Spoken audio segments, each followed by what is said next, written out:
Forza Motorsport's always been a series about innovation. We always want to push the racing genre, so we've made huge improvements because we want to get people excited about cars in general. The Alps is the ultimate driving road because it's set in a beautiful location and the ribbon has been hand-tuned over months of testing to make sure that it's just the right balance of speed, challenge, fun in a wide variety of cars for a wide variety of players. Because we're a virtual game, nobody's going to get hurt. Since we're not concerned about driver safety, we can go to these epic places like the Bernese Alps and build basically the world's best driving roads, and we have total creative freedom. We actually looked at 15, 30 different locales, and the Alps is just the most epic.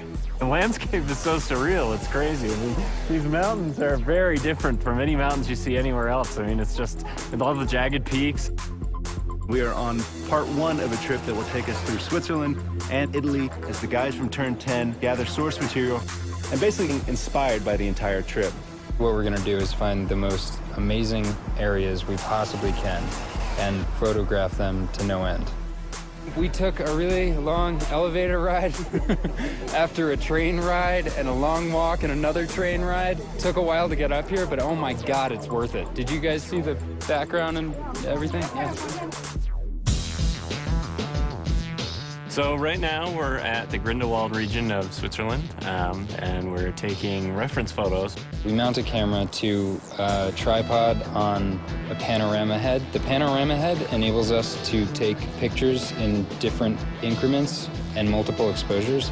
We stitch them all together and then we get an HDR. An HDR is high dynamic range image. Each frame that we do it at multiple exposure. So when you stitch it all together later, you can slide through all the different exposures. So you can go from a very dark scene with a little pinpoint where the sun is all the way up to a very exposed image. And that way it gives us the full range to play with when we go to make our sky domes later. We have a pretty long production cycle, so it'll probably be about a year of full production once we get home. So we bring back all of our reference, we start modeling rough landscapes that existed there so they're fairly accurate, but we're not bound to recreate it perfectly as it exists because there isn't a track there. But we want it to be believable. It needs to fit with the other real racetracks in the game. So we create a whole backstory about how the Bernese Alps came to be. It started off as a ski resort, and roads were built for workers in the wintertime, and then this rich entrepreneur bought it and tried to build a racetrack there, but got shut down.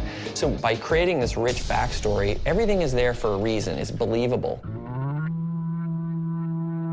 Fictional tracks are a chance for us to really showcase some of the graphical tech that we have in our game. We've redone our lighting engine, and this track in particular, with its very bright snow and blooming, really shows off what our graphics engine can do. The television can only represent basically one order of magnitude of brightness, from 0 to 255, black to white, whereas the human eye in the real world can see, I think, 7 orders of magnitude of brightness, and in the real world there exists far beyond that. The sun is infinitely brighter than a white piece of paper, but on a television screen they look the same.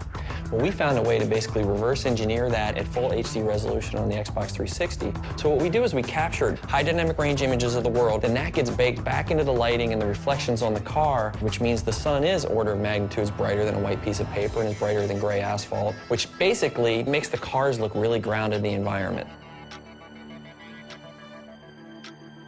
We've traveled thousands of miles, we worked thousands of hours, and here it is, the Bernese Alps track in Forza 4.